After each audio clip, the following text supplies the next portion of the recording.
Hi hello ನಮಸ್ತೆ ಎಲ್ಲರಿಗೂ ಗೊಂಚಲು ಯೂಟ್ಯೂಬ್ ಚಾನಲ್ಗೆ ಸ್ವಾಗತ. ನಾನಿವತ್ತು ಉಳಿದಿರೋ ಅನ್ನದಿಂದ ಹೇಗೆ ಉಂಡುಗಡ್ಬು ಮಾಡ್ತೀವಿ ಅಂತ ತೋರಿಸ್ಕೊಡ್ತೀವಿ. ಇದು ತುಂಬ ಸುಲಭವಾದ ಬೇಗ ಮುಗಿಯೋ ರೆಸಿಪಿ. ಇದಕ್ಕೆ ಇಂಗ್ರೀಡಿಯೆಂಟ್ಸ್ ಸಿಂಪಲ್ ಆಗಿದ್ದಾವೆ, ಜಾಸ್ತಿ ಇಂಗ್ರೀಡಿಯೆಂಟ್ಸ್ ಬೇಡ. ಇದಕ್ಕೆ 2 ಬೌಲ್ ಅನ್ನ ಸಾಕು, 1 ಬೌಲು ರವೆ ಸಾಕು, ಮತ್ತು 1 ಚಮಚ ಉಪ್ಪು, 1 ಅರ್ಧ ಚಮಚ ಹುರಿದಿಟ್ಟಿರೋ ಮೆಂತ್ಯ ಪುಡಿ, ಆಮೇಲೆ 1 ಚಮಚ ಜೀರಿಗೆ, ಒಂದು ಸ್ವಲ್ಪ ಕಲಿಸ್ಕೊಳ್ಳೋಕ್ಕೆ ನೀರು ಇದ್ದರೆ ಸಾಕು. ಈಗ ಇದಿಷ್ಟನ್ನು ಚೆನ್ನಾಗಿ ಮಿಕ್ಸ್ ಮಾಡ್ಕೊಳ್ಳೋಣ.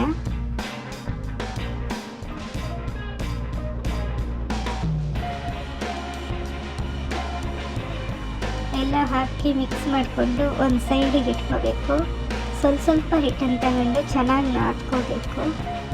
ಎಷ್ಟು ಚೆನ್ನಾಗಿ ನಾದ್ಕೊಳ್ತೀವಿ ಅಷ್ಟು ಚೆನ್ನಾಗಿ ಉಂಡುಗಡ್ಬು ರೆಡಿ ಆಗ್ತವೆ. ಉಂಡುಗಡ್ಬು ನಾದ್ಕೊಳ್ಬೇಕಾದ್ರೆ ಸ್ವಲ್ಪ ಹೊತ್ತು ನೀರು ಹಾಕದೆ ಚೆನ್ನಾಗಿ ನುಣ್ಣಗಾಗೋ ತನಕ ನಾದ್ಕೊಂಡು ಆಮೇಲೆ ಸ್ವಲ್ಪ ನೀರು ಸೇರಿಸಿ ನಾದ್ತಾ ಹೋಗಬೇಕು. ಎಷ್ಟು ನೀರು ಸೇರಿಸಿ ನಾದ್ತಾ ಹೋಗ್ತೀವೋ ಅಷ್ಟು ಚೆನ್ನಾಗಿ ಉಂಡುಗಡ್ಬು ಆಗ್ತವೆ. ತಿನ್ನೋಕ್ಕೂ ರುಚಿಯಾಗಿರುತ್ತೆ, ಗಟ್ಟಿ ಆಗಲ್ಲ, ಸಾಫ್ಟಾಗಿ ಚೆಂದ ಆಗುತ್ತೆ ತಿನ್ನೋಕ್ಕೆ. ಹೀಗೆ ನೀರು ಹಾಕ್ತಾ ಸುಮಾರು ಮೆತ್ತಗಾಗೋ ತನಕ ಮೇಲ್ಕೋಬೇಕು. ಈಗ 2 ಅಷ್ಟು ಹಿಟ್ಟು ಮೆಲ್ದು ರೆಡಿಯಾಗಿದೆ.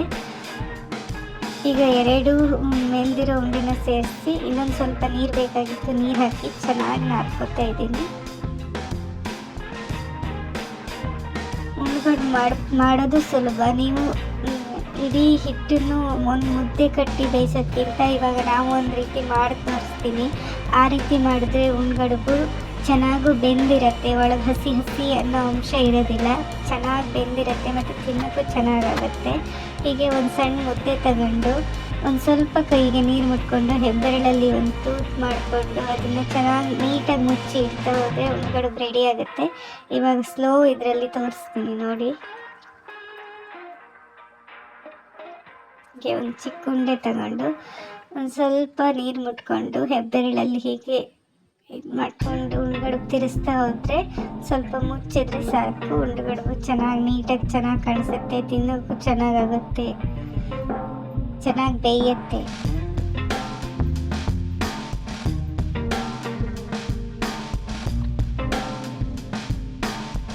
ಇವಾಗೆಲ್ಲ ಉಂಡುಗಡ್ಬು ಕಟ್ಟಿ ರೆಡಿ ಆದವು.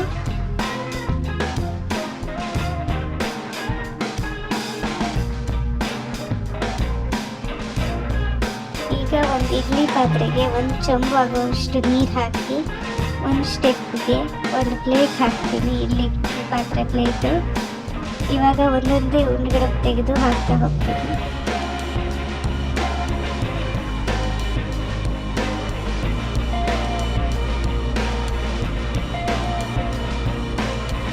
ಕಡುಬೆಲ್ಲ ಹಾಕಾದ್ಮೇಲೆ ಇಡ್ಲಿ ಪಾತ್ರೆ ಮುಚ್ಚಿ ಸ್ಟವ್ ಆನ್ ಮಾಡಿ ಇಡ್ಲಿ ಪಾತ್ರೆ ಇಟ್ಟು ಒಂದು ಅರ್ಧ ಗಂಟೆ ಬೇಯಿಸ್ಬೇಕು ಚೆನ್ನಾಗಿ. ಈಗ ಅರ್ಧ ಗಂಟೆ ಆಗಿದೆ. ಈಗ ನೋಡಿ ಹಬೆಯಾಡು ಕಡುಬು ರೆಡಿಯಾಗಿದೆ. ಈಗ ಇದು ಬೆಂತ ಇಲ್ಲ ನೋಡೋಕ್ಕೆ ಒಂದು ಚಾಕು ಅಥವಾ ಸ್ಪೂನ್ ತಗೊಂಡು ಚುಚ್ಚಿ ನೋಡಿದ್ರೆ ಅದರಲ್ಲಿ ಅಂಟದೇ ಇದ್ದರೆ ಚೆನ್ನಾಗಿ ಬೆಂದಿದೆ ಅಂತ ಅರ್ಥ. ಈಗ ಉಂಡುಗಡ್ಬನ್ನ ಹಾಕ್ಕೊಂಡು ಅಥವಾ ಚಟ್ನಿ, ಹೆಸರು ಕಾಳು ಚಟ್ನಿ, ಎಳ್ಳಿ ಚಟ್ನಿ, ಒಣಮೀನು ಸಾರು ಯಾವುದ್ರ ಜೊತೆ ಹಾಕೊಂಡು ತುಂಬ ರುಚಿಯಾಗಿರುತ್ತೆ. Love you all, take care, bye. ಈ ಥರ ಅಡುಗೆ ರೆಸಿಪೀಸ್ ಬೇಕಂದರೆ ನಮ್ಮ ಚಾನಲ್ನ ಸಬ್ಸ್ಕ್ರೈಬ್ ಆಗಿ, ಲೈಕ್ ಮಾಡಿ ಮತ್ತು ಶೇರ್ ಮಾಡಿ. ಎಲ್ಲರಿಗೂ ಧನ್ಯವಾದಗಳು.